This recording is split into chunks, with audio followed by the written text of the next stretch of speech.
Hi, I'm Rev Myron. I'm a minister through Pathways of Light, and I've been a Course in Miracles student for 43 years. I'm going through the lessons again this year, inviting you to join me in this. And I ask Jesus for clarity as I read them, and then I write from that clarity, and that's what I'm sharing with you today. So today we're looking at lesson 92. Miracles are seen in light, and light and strength are one. Jesus continues the previous lessons as he emphasizes today that not only are miracles seen in light, but that light and strength are one. This is not the way we typically experience this life in a body. In fact, often darkness seems to be strength. We defend ourselves from others and think that proves we're strong. But really, it just makes us feel more vulnerable, more fearful. How could that be strength? We're learning to look for strength in the light. I think of it this way. Darkness is hate, fear, guilt, and other separation ideas. Light is love and is expressed as kindness, compassion, a desire to join and to be helpful, and a desire to care about others as much as I care about myself.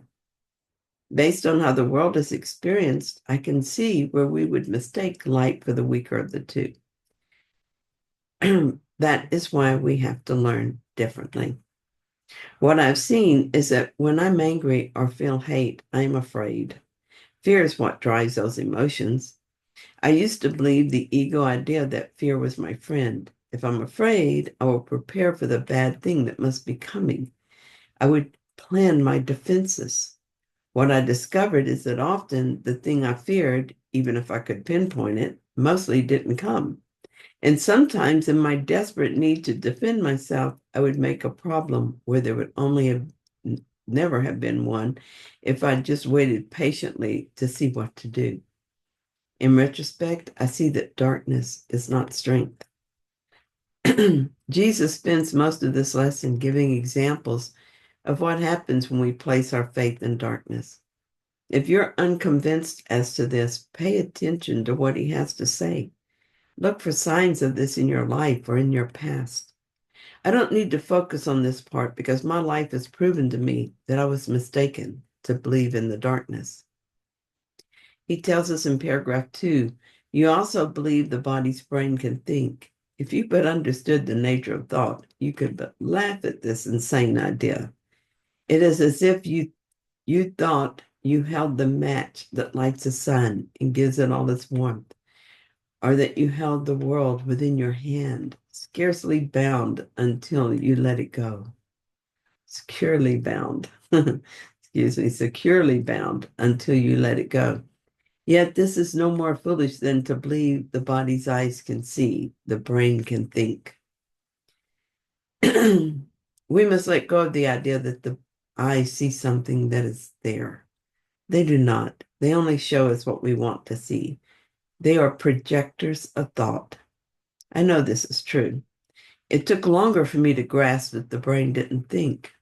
I'm intrigued by this comment on the nature of thought. It makes me long for home and all I miss by choosing to be here.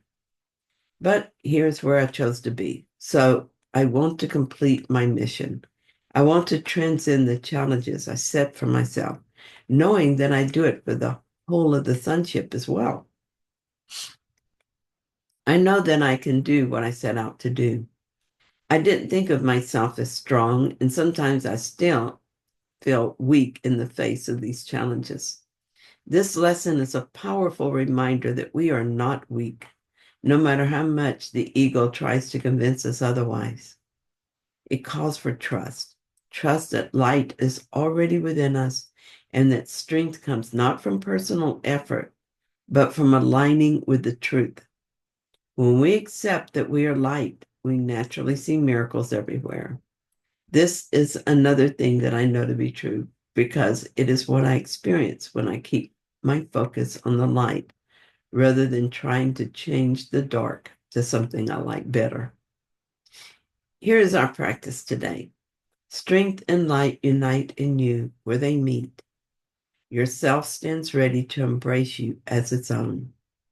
Such is a meeting place we try today to find and rest in, for the peace of God is where yourself, his son, is waiting now to meet itself again and be as one. This is also our true challenge. This is why we came, I think. I imagine it this way. I decided to set as my challenge to transcend the beliefs in victimhood and unworthiness. My story offers plenty of opportunities for me to look at these beliefs and overcome them. Though it may take my entire life to complete this assignment, and maybe I will not succeed to the degree I hoped, I can see now that much has been accomplished. I'm pleased with the progress I've made. This is not a competition, and I'm not trying to win. It is more like stretching myself for the pure pleasure of doing so. This practice will help because it represents a culmination of my efforts. The self I think of as me will meet the self that I am in truth.